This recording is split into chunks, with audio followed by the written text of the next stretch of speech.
तो first cell is simple voltaic cell. तो सबसे पहले सेल में पार्ट कौन कौन से होते हैं, किसी भी सेल के जो कंपोनेंट होते हैं उनमें क्या क्या चाहिए। नंबर 1 इलेक्ट्रोड्स, 2 मेटेलिक इलेक्ट्रोड चाहिए या नॉन मेटेलिक भी चल सकते हैं, बस it should have some chemical effect. 2 electrode चाहिए और इलेक्ट्रोलाइट चाहिए। अब इलेक्ट्रोलाइट एक ऐसा सब्सटेंस होता है जो कि लिक्विड स्टेट में डिकम्पोज हो जाता है जब इससे कुछ करंट पास की जाती है। ठीक है, तो ये हमारे बेसिक कंपोनेंट है, मतलब इलेक्ट्रोड्स एंड इलेक्ट्रोलाइट। अब हम देखते हैं सिंपल वोल्टिक सेल में एक कंटेनर होता है, ग्लास का कंटेनर, एक कॉपर की रॉड और एक जिंक की रॉड। इसमें हमने H2SO4 सॉल्यूशन डाला। अब क्या होगा, अब ये जो जिंक है, ये जिंक 2+ और 2 इलेक्ट्रॉन में डिकम्पोज हो जाता है। सिमिलरली H2SO4 भी 2H+ और SO4 2 माइनस में आयन में डिकम्पोज हो जाता है। तो ये जिंक 2+ इस SO4 2- के साथ और ये 2H+ इस 2 इलेक्ट्रॉन के साथ रिएक्शन करता है, तो ये बनता है ZnSO4 और ये बनता है H2 और ये H2 उड़ जाती है। अगर इस कंप्लीट रिएक्शन को देखें तो कंप्लीट रिएक्शन क्या होती है, Zn + H2SO4 that is ZnSO4 + H2 + energy, and that energy is equal to our output. इसमें अगर हम देखें तो हम ये पाएंगे कि जो जिंक रॉड पर होती है उसमें नंबर ऑफ मोर इलेक्ट्रॉन्स होते हैं और कॉपर रॉड होती है उसमें नंबर ऑफ लेस इलेक्ट्रॉन होती हैं, जिससे कॉपर का पोटेंशियल ज़्यादा हो जाता है और जिंक का पोटेंशियल कम हो जाता है, जिससे इन दोनों के बीच पोटेंशियल डिफरेंस आ जाता है।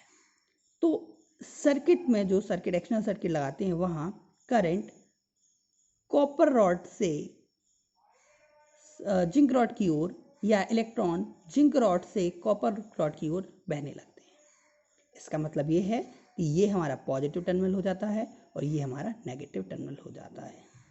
मेन थिंग जो है वो क्या है कि EMF of simple voltaic cell is 1.08 volt. जो वोल्टिक सेल होता है उसका EMF कितना होता है, 1.08 वोल्ट। अगला देखते हैं लेक्लांसी सेल। ये हम अपने प्रैक्टिकल लैब में बनाएंगे, हमारे यहाँ इजीली अवेलेबल होता है लगभग हर लैब में। तो इसके लिए हमारे लिए क्या क्या चाहिए, एक कंटेनर चाहिए। तो इसके लिए हम एक ग्लास रॉड का या प्लास्टिक का एक कंटेनर लेंगे। उसके बाद हमारे पास एक पोरस स्पॉट आएगा जिसमें कार्बन रॉड ऑलरेडी अंदर लगी हुई होगी, और एक लेंगे जिंक रॉड। अब ये जो पोरस स्पॉट है, इस पोरस स्पॉट के अंदर कार्बन रॉड ऑलरेडी लगी हुई है और कार्बन रॉड के चारों ओर MnO2+C का सॉल्यूशन भरा हुआ है। अब इसमें इलेक्ट्रोलाइट कौन सा लेंगे, तो इसमें इलेक्ट्रोलाइट लेंगे हम अमोनियम क्लोराइड का सॉल्यूशन NH4Cl। अब जब हम इस सिस्टम को कंप्लीट कर देंगे तब हम देखेंगे कि हमारे पास में जो रिएक्शन हो रही है, तो इसमें भी जिंक रॉड जो है जिंक इसमें कन्वर्ट होगा Zn2+ + 2 इलेक्ट्रॉन में। अमोनियम क्लोराइड भी ब्रेक होगा किसमें, ammonium ion plus chloride ion में। जिंक क्लोराइड आयन से रिएक्शन करेगा तो हमारा क्या बन जाएगा, Zn2+ + 2Cl that is ZnCl2।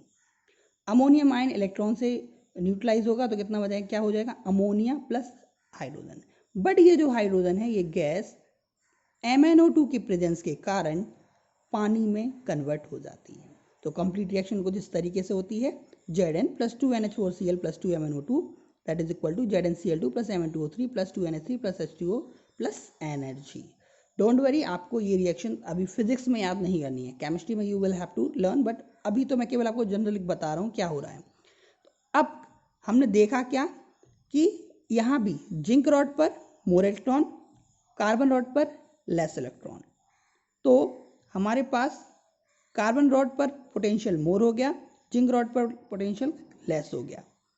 It means electron move from zinc to carbon और current flows from carbon to zinc.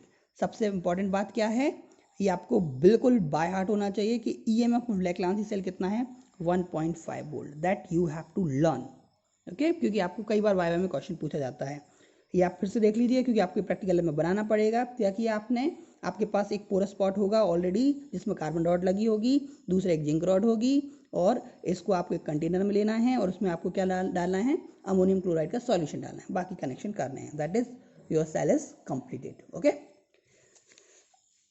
ये सेल सब बाकी के सेल्स के कंपैरिजन में ज़्यादा यूज़फुल था, क्योंकि बाकी सेल का जो ईएमएफ था वो कम होता था, लेकिन इसका ईएमएफ बहुत ज़्यादा था 1.5 वोल्ट।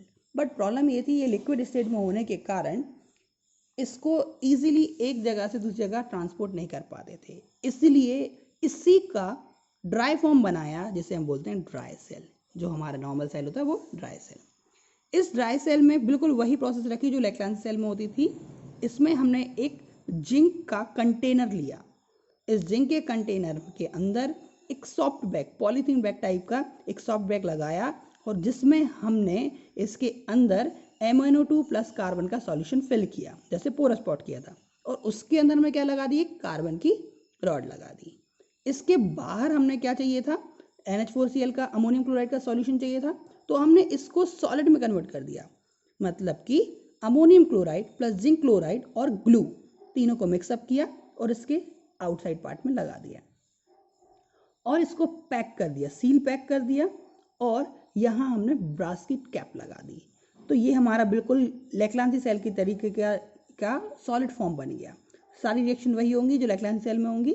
अब आप इसको एक बार फिर से देख लें, तो जो हमारा नॉर्मल सेल है, तो ये जो पूरा पार्ट है, जो बाहरी वाला पार्ट है, ये किससे बना हुआ है, ये वाला, ये बना हुआ है जिंक का। तो ये नेगेटिव टर्मिनल की तरह बिहेव करता है, और ये जो कार्बन रॉड के ऊपर ये एक ब्रास की, पीतल की ये जो कैप लगी है, ये हमारे लिए पॉजिटिव टर्मिनल की तरह कार्य करती है।